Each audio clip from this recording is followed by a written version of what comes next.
दोस्तों काफी सारे डाउट्स हैं लोगों के स्टॉप लॉस को लेके। काफी सारे लोग कंफ्यूज्ड हैं कि स्टॉप लॉस कैसे लगाना है, कहां लगाना है, कब लगाना है। वो सारी डिटेल्स आपको इस वीडियो के अंदर दूंगा। साथ ही साथ मैं आपके सारे डाउट्स क्लैरिफाई करने की कोशिश करूंगा। दोस्तों सबसे पहले आप लोगों को बेसिक तो पता ही होगा कि स्टॉप लॉस होता क्या है। अपने आप को ज्यादा नुकसान से बचाने के लिए, जी हाँ दोस्तों, आपने कोई भी सौदा लिया तो उसमें बहुत ज्यादा नुकसान ना हो जाए, उससे बचाने के लिए हम एक स्टॉप लॉस लगाते हैं। मान लीजिए कोई शेयर आपने 500 पे लिया तो उसका एक या 2% नीचे या 3% नीचे आप स्टॉप लॉस लगा देते हैं, ताकि अगर गलती से आपका ट्रेड उल्टा पड़ने लगे तो आप उस पोजीशन से निकल जाएं और आपका लॉस ज्यादा ना हो। आप सब लोग जानते हो दोस्तों, मार्केट को हम कंट्रोल नहीं कर सकते, प्राइस को हम कंट्रोल नहीं कर सकते, तो इसीलिए स्टॉप लॉस लगाया जाता है। तो दोस्तों सबसे ज्यादा क्वेश्चन अगर किसी चीज के बारे में मुझसे पूछा जाता है, सबसे बड़ा डाउट लोगों को है, तो वो है दोस्तों ट्रिगर प्राइस और लिमिट प्राइस के अंदर। एक चीज आपको ध्यान रखनी है दोस्तों, अगर आप स्टॉप लॉस लगा रहे हैं सेल का, तो जो आपका ट्रिगर प्राइस होगा वो ऊपर होगा और जो लिमिट प्राइस होगा वो नीचे होगा। मान लीजिए 500 रुपए का शेयर आपने खरीदा है और आपको 480 का स्टॉप लॉस लगाना है, तो ट्रिगर प्राइस में आप लगाएंगे 480 और लिमिट प्राइस में आप लगाएंगे 479, 479 रुपए। इसी तरीके से अगर आपको बाय का स्टॉप लॉस लगाना है, बाय का स्टॉप लॉस वही एग्जांपल मैं दूंगा, 500 रुपए का कोई शेयर चल रहा है, आपने उसको बेच रखा है 500 पे और आपको स्टॉप लॉस लगाना है 510 पे, तो आपको क्या करना पड़ेगा दोस्तों, 510 का आपको ट्रिगर प्राइस लगाना पड़ेगा और 511 का आपको लिमिट प्राइस लगाना पड़ेगा। दोस्तों ये चीजें आपको ध्यान रखनी है। अगर कुछ भी आपको इसमें समझ में ना आए, कंफ्यूजन हो, तो दोनों जगह सेम प्राइस लगा दीजिए। लेकिन उसमें दोस्तों एक गलती होने के चांसेस होते हैं, उसका मिस होने के चांसेस रहते हैं। दोस्तों आपको ये समझना होगा दोस्तों टेक्निकली कि स्टॉप लॉस काम कैसे करता है। मान लीजिए आपने 480 का स्टॉप लॉस लगाया और वो शेयर नीचे गिरने लग गया, 500 का चल रहा था, अभी वो नीचे गिरने लग गया, 481 पे आ गया, वो 480 रुपए 50 पैसे पे आ गया। आपने लगा रखा है 480 का ही लिमिट प्राइस और 480 का ही स्टॉप लॉस प्राइस या फिर ट्रिगर प्राइस। तो होगा क्या दोस्तों, अगर वो शेयर 480 रुपए 50 पैसे से सीधा 479 रुपए 50 पैसे चला गया, तो आपका स्टॉप लॉस ट्रिगर नहीं होगा। क्यों? क्योंकि आपने स्टॉप लॉस लगाया था 480 का, उस प्राइस पे वो शेयर गया ही नहीं। इसीलिए आपको हमेशा गैप देके ट्रिगर प्राइस लगाना पड़ता है। एटलीस्ट आपको, जैसे 500 रुपए का शेयर है तो एटलीस्ट 1 रुपया आपको गैप देना चाहिए। इसी तरीके से 1000 रुपए का शेयर है तो 2 रुपए आपको गैप देना चाहिए। 2000 का शेयर है तो 4 रुपए आपको गैप देके वो शेयर लगाना चाहिए, तभी ज्यादा चांसेस होते हैं कि आपका स्टॉप लॉस हिट होगा। अदरवाइज दोस्तों वो प्राइस वहीं से एकदम से नीचे गिर गया तो आपका स्टॉप लॉस हिट नहीं होगा। ये चीज आपको दिमाग में सोच के रखनी है दोस्तों।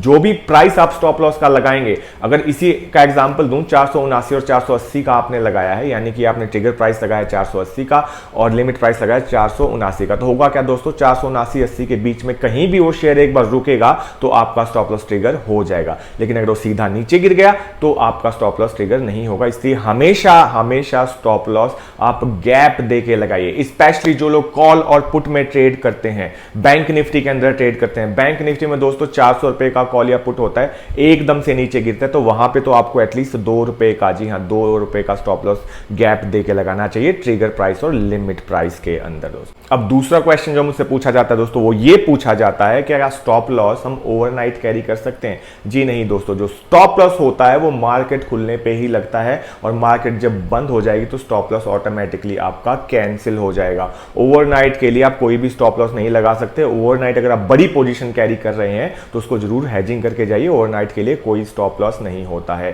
फॉर एग्जांपल कोई शेयर आपने 500 रुपए का आज लिया और सुबह रात को कुछ बड़ी न्यूज आ गई और वो शेयर सीधा 450 का सुबह खुला, तो उसका कुछ नहीं कर सकते। सिर्फ हेजिंग एक ऐसा ऑप्शन है जो आप कर सकते हैं स्टॉप लॉस की बजाय, अगर आप बड़ी पोजीशन कैरी फॉरवर्ड कर रहे हैं। दोस्तों अगला सवाल जो मुझसे पूछा जाता है दोस्तों कि स्टॉप लॉस की आइडियल रेंज क्या होती है? जैसे अगर लिमिट प्राइस और ट्रिगर प्राइस में हमें रेंज चाहिए तो कितनी होती है? दोस्तों मेरा मानना यह है कि जैसा मैंने आपको बताया कि 500 तक का शेयर है, अगर 100 रुपए से कम का शेयर है तो एटलीस्ट आपको 10 पैसे का उसके अंदर गैप रखना चाहिए। तो 0.01% का आप गैप देके या 0.015% का गैप देके आप एक लिमिट प्राइस और ट्रिगर प्राइस के बीच में गैप रख सकते हैं। दोस्तों अगला सवाल पूछा जाता है क्या स्टॉप लॉस को हम एडिट या कैंसिल कर सकते हैं? जी हाँ दोस्तों, स्टॉप लॉस को कभी भी एडिट कर सकते हैं, कभी भी स्टॉप लॉस को कैंसिल कर सकते हैं।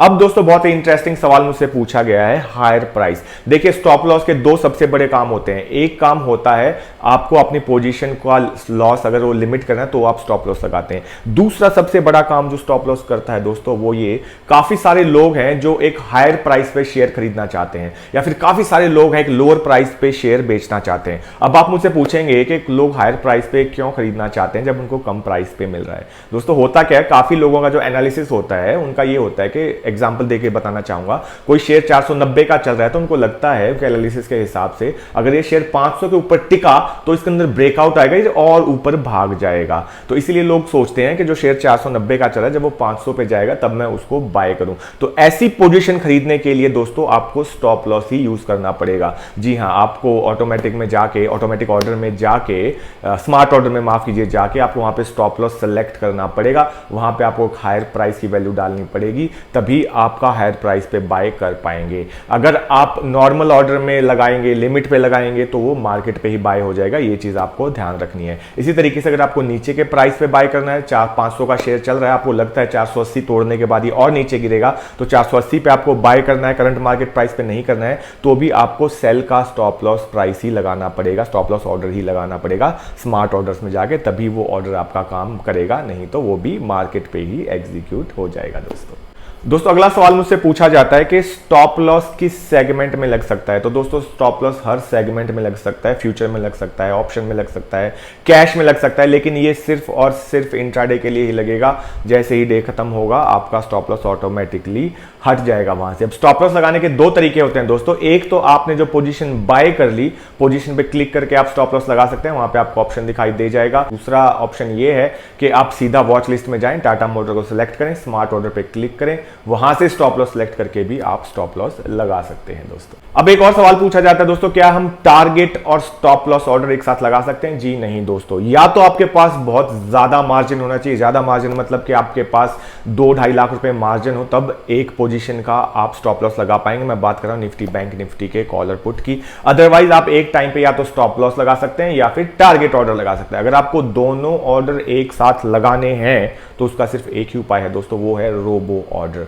अगर आप रोबो ऑर्डर के बारे में नहीं जानते तो मैंने वीडियो डिस्क्रिप्शन में लिंक दे दिया है, जाके देख लीजिए। बहुत अच्छा स्टाइल है, बहुत अच्छा मेथड है जिससे आप स्टॉप लॉस ऑर्डर और टारगेट ऑर्डर एक साथ लगा सकते हैं दोस्तों। तो दोस्तों अगर आपको डिटेल प्रोसेस नहीं पता कैसे हमें स्टॉप लॉस लगाना है तो उसका लिंक भी मैंने डिस्क्रिप्शन में दे दिया है, आप जाके देख सकते हैं डिटेल्ड वीडियो कैसे स्टॉप लॉस आपको अलग अलग सेगमेंट्स के अंदर लगाना है। इसके अलावा कोई भी आपके सवाल हैं डेफिनेटली कमेंट सेक्शन में आके मुझसे पूछ सकते हैं। जानकारी अगर आपको अच्छी लगी तो प्लीज सब्सक्राइब कर लीजिए। आप मेरे साथ कनेक्ट कर सकते हैं व्हाट्सएप पे, आप मेरे साथ कनेक्ट कर सकते हैं इंस्टा पे, फेसबुक के, इसके अलावा दोस्तों टेलीग्राम पे भी मैं उपलब्ध हूं। तो दोस्तों मिलेंगे मेरे अगले वीडियो में, तब तक के लिए नमस्कार, सत श्री अकाल, खुदा हाफिज और जय हिंद।